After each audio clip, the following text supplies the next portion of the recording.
Bonjour à toutes et à tous et bienvenue dans ce nouvel épisode de Triathlon au quotidien, le podcast qui vous emmène dans ma vie de triathlète ordinaire en quête de performance.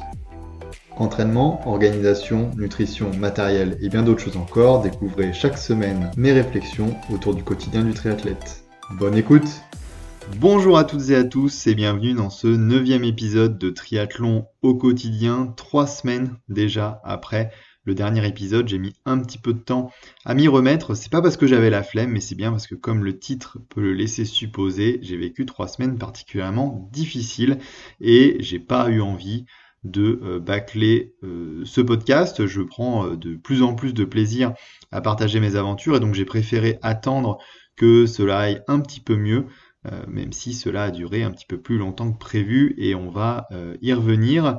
Donc voilà, j'espère vous délivrer un épisode de qualité qui aura mérité cette attente, en tout cas je l'espère, et surtout un épisode où j'ai eu le temps de prendre un petit peu de recul sur tout ce qui s'est passé pour en tirer des leçons à vous partager. Je fais pas ce podcast pour faire un podcast, je le fais pour partager mon aventure évidemment, mais surtout pour partager des apprentissages et pour que mes auditeurs en retirent quelque chose. Donc la pause était nécessaire pour ne pas être simplement dans la description de ce qui m'arrivait. Je vais donc revenir sur ces 3 dernières semaines. Je vais peut-être être un peu précis sur les dates. Non pas que celle-ci ait un intérêt incroyable, mais c'est pour vous permettre de suivre la chronologie de tout ce qui m'est arrivé. Avant de rentrer dans le sujet, je voulais faire un petit erratum sur une bêtise que j'ai dite au cours de l'épisode 8. Dans le flow, je me suis un petit peu emmêlé avec la relation qu'il y avait entre la FTP et le CP20, donc la puissance critique 20 minutes. C'est bien la FTP qui correspond à 95% du CP20 et non pas l'inverse, ce qui nous renvoie au fait que je travaille ma séance de seuil entre 100% de FTP jusqu'à un petit peu au-dessus du CP20. Voilà, comme ça c'est carré et ça me tenait à cœur de rectifier mon erreur, donc je me suis rendu compte un petit peu tard. Donc maintenant attaquons mes 3 semaines de l'enfer. On attaque par le lundi 5 février dernier.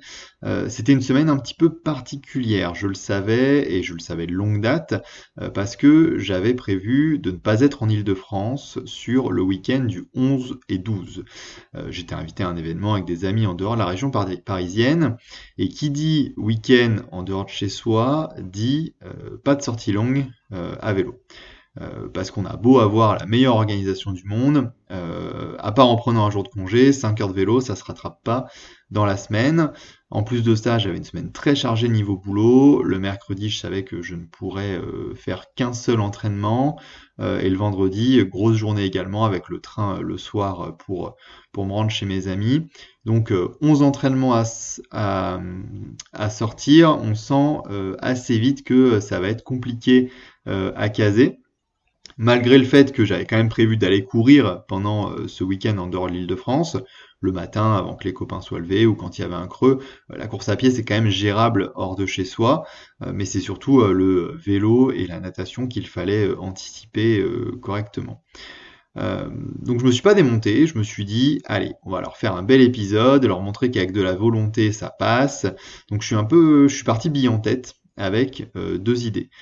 La première idée, c'était de faire le maximum d'entraînement possible, le plus vite possible, pour mettre ça derrière moi dans la semaine.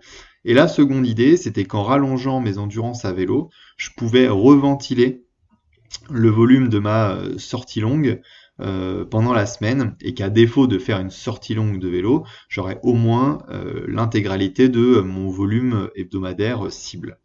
Donc, lundi, on attaque motivé, tri quotidien, une endurance à vélo à 6 heures du matin, une course à pied entre midi et 2, une natation le soir. Le mardi, 2 entraînements à nouveau. Donc là, mardi soir, quand on est déjà à 5 entraînements, alors on peut être fier de soi, mais ça pique quand même, on va pas se mentir. Arrive le mercredi, je commence le boulot très tôt, donc pas d'entraînement le matin. Je mise tout sur le soir en pensant que je vais rentrer pas trop tard. Je me dis que je peux essayer de rentrer un 2h30, 3 heures de home trainer le soir. Mais bon, là, à nouveau, rattrapé par les aléas du travail, en fait, je suis rentré hyper tard et j'ai juste fait 1 heure et quart de vélo. Euh, donc mercredi soir, je commence à comprendre que ça va pas être si facile. Je commence à sentir que ça peut bloquer. Mais pour être très honnête, je me suis un petit peu voilé la face et donc je me suis pas démonté. Jeudi, je suis reparti sur un tri quotidien. J'envoie tout ce que je peux. Petite parenthèse au passage, j'ai réussi dans la douleur, mais j'ai réussi la séance de FTP en 3 fois 5 minutes, donc avec 320 watts de FTP. Donc faut pas tout jeter sur cette semaine quand même. Donc je ferme la parenthèse. Finalement, j'arrive le vendredi très fatigué. Je voulais me lever pour faire du home trainer en me disant bon bah voilà, le vendredi matin je me lève avant le travail, je fais un maximum de home trainer. J'aurai pas mes 5 heures, enfin j'aurai pas mes 5 heures de sortie longue en tout, mais au moins j'aurai un petit peu. Et en fait c'était peine perdue. Vendredi j'étais épuisé, en plus j'avais une grosse journée devant moi. Donc finalement j'ai transformé ce vendredi en jour off. Et ensuite j'ai couru 2 fois pendant le week-end. Donc en résumé, en bilan des courses de la semaine, j'ai quand même fait 11 entraînements. J'ai remplacé la sortie longue de vélo par une sortie d'une heure en course à pied le dimanche, histoire de me dire j'avais pas fait 2 jours off dans la semaine. Psychologiquement, ça faisait du bien. Donc le volume n'est pas là, j'ai fait environ 11 heures, mais c'est quand même relativement propre. Il y a pas à se cacher pour une semaine qui était complexe. Semaine 2, du coup, semaine du 12 février, troisième semaine du cycle, dernière ligne droite avant la semaine de repos.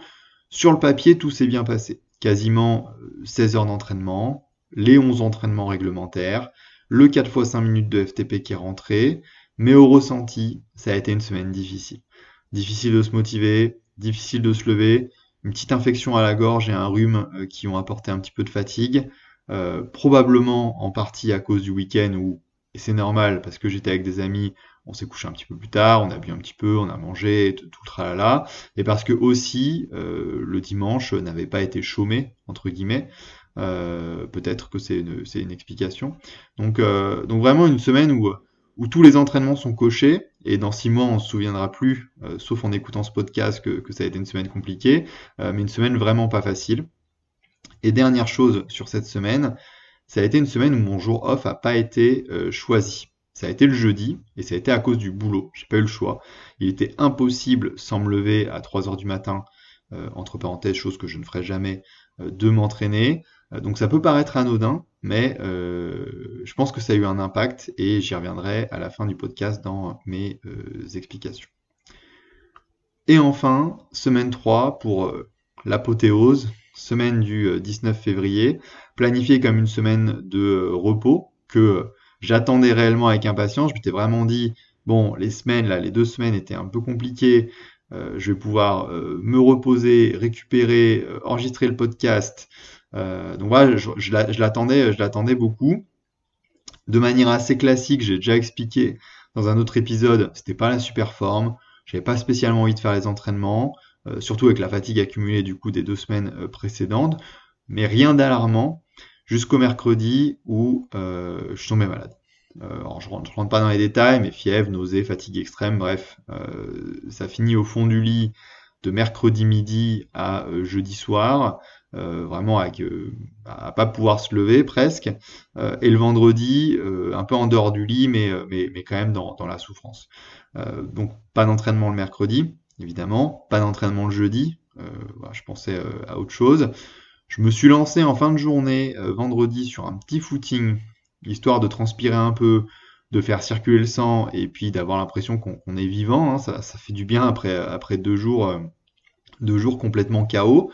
Le samedi, ça allait un peu mieux, donc j'ai fait un bi-quotidien, course à pied tranquille, et puis une natation pas trop longue. C'est assez bien passé, mais le dimanche, j'ai repris un coup de bambou et un coup de fatigue extrême. Donc le dimanche, ça a été off aussi. Donc semaine vraiment chaotique, surtout à la fin.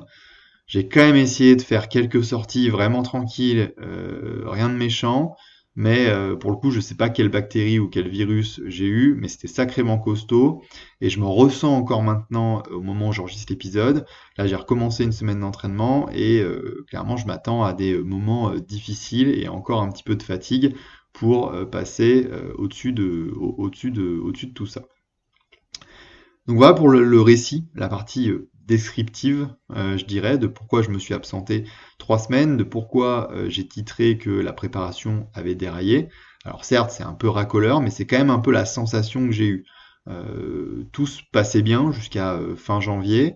Vous avez pu le constater dans les épisodes. Et là, on est le 27 février, et j'ai vraiment l'impression d'avoir subi ce mois de février, et c'est vraiment frustrant d'avoir cet état de fatigue et d'avoir du mal à retrouver la forme, parce qu'on est à la fois très loin de l'objectif, mais à la fois on s'en rapproche de plus en plus chaque jour qui passe. Mais bon, c'est aussi ça une préparation. Il y a des hauts, il y a des bas. Il faut évidemment s'accrocher, et ça rappelle surtout, et c'est un message que je passe, que quand on est dans des parties hautes de la préparation, quand ça va bien, et ben il faut en profiter pour pouvoir s'en nourrir quand c'est un petit peu plus difficile. Euh, donc maintenant, comme je le disais en début d'épisode, on peut tirer quelques leçons de tout ça. J'en tire trois, comme mes 3 semaines de l'enfer. Première leçon, et premièrement, chercher à rattraper des séances coûte que coûte est une erreur. Alors, je le savais déjà, mais des fois, il faut se brûler plusieurs fois pour apprendre la leçon. Euh, S'il est possible de rattraper une séance que vous allez rater pour une raison ou une autre, tant mieux. Je pense toujours qu'il est mieux, je pense toujours qu'il est mieux en effet de reventiler les heures de sa sortie longue sur d'autres séances plutôt que de rien faire. Que 1 heure sera toujours mieux que 0, que 2 heures seront toujours mieux que 1, etc., etc. Donc reventiler, oui, mais vraiment pas à tout prix. Pas si on est fatigué, et surtout pas au prix du sommeil. Le sommeil, on l'oublie, et d'ailleurs je suis le premier à l'oublier, mais ça fait partie intégrante de la préparation et de la récupération, et rogner sur du sommeil pour allonger de 45 minutes sa séance d'endurance sur home trainer, je suis vraiment pas certain que ce soit un bon plan.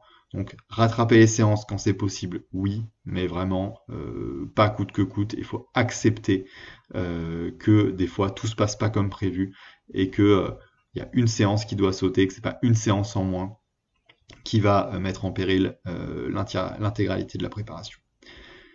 Deuxième enseignement, dans la mesure du possible, une journée de repos doit être une journée de repos. C'est un beau pléonasme que je vais expliquer. Je sais que c'est pas toujours possible, mais vous ressentirez la différence entre un jour de repos le dimanche, à la maison, en famille, tranquille, et un jour de repos à courir partout, à devoir rendre un dossier urgent au boulot qui génère du stress, etc., etc. Il y a un youtubeur que j'apprécie beaucoup qui dit le stress c'est du stress. Je pense que vous aurez la ref. Donc c'est exactement ça. Je dis pas qu'il faut faire vos jours de repos dans le canapé à végéter, mais un jour off ne sera jamais meilleur pour votre récupération que si vous êtes tranquille, sans stress, que vous passez du bon temps avec vos proches, et que vous ne pensez pas au triathlon. Moi, pendant la semaine 2, j'en parlais, le jour de repos m'a été imposé par mes contraintes professionnelles. J'ai eu une journée imblairable, je suis rentré tard, et en plus du stress, je me disais, merde, faut que je décale tous mes entraînements à ce week-end, donc charge mentale maximum, et jour de repos qui n'a eu de repos que le nom, puisqu'en termes de stress, vraiment j'étais au max, quoi. Donc si possible, le jour de repos doit vous permettre de récupérer de vos entraînements et pas de récupérer de tout ce que vous avez en retard dans votre vie. Et enfin, dernier renseignement, quand on est malade, on est malade. Voilà. J'enchaîne les petites phrases dans ce podcast. Ça arrive, c'est pas dramatique. Aller faire du sport quand j'ai été mieux, ça m'a vraiment fait du bien, même si c'était dur. Mais je sais pas si j'ai pas recommencé trop tôt. Au regard du contre-coup que j'ai eu le dimanche, peut-être que oui. Le bic quotidien du samedi était peut-être de trop. Bref, j'ai pas la réponse tout de suite, mais je pense qu'il faut relativiser. De même que pour l'enseignement numéro 1, c'est pas parce qu'on est malade et qu'on s'entraîne pas pendant 3 ou 4 jours, à 4 mois de l'objectif, qu'on va tout foirer. Faut prendre le temps de se remettre. Il faut pas précipiter son corps. Après cela dit, je pense aussi que j'aurais pris un petit peu plus de repos si j'avais été dans une bonne phase de la préparation. Si j'avais été avec un meilleur état d'esprit et si j'étais plus confiant à l'instant T. Mais comme en ce moment j'étais un peu dans le doute, que j'avais eu 2 semaines compliquées, j'ai tout simplement voulu aller trop vite et c'est probablement une erreur. On le saura rapidement, trop vite ou pas, cette semaine. Si tous mes entraînements passent correctement, j'espère qu'on va attaquer un nouveau cycle où les sensations seront meilleures et où la forme va remonter crescendo. Évidemment, je partagerai tout ça au cours des prochains épisodes.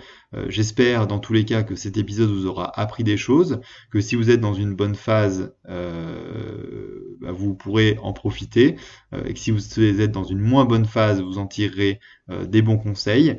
Si vous êtes malade, remettez-vous bien, pas trop vite, et la semaine prochaine on parlera course de préparation, de leur intérêt et de si je vais en faire. À bientôt.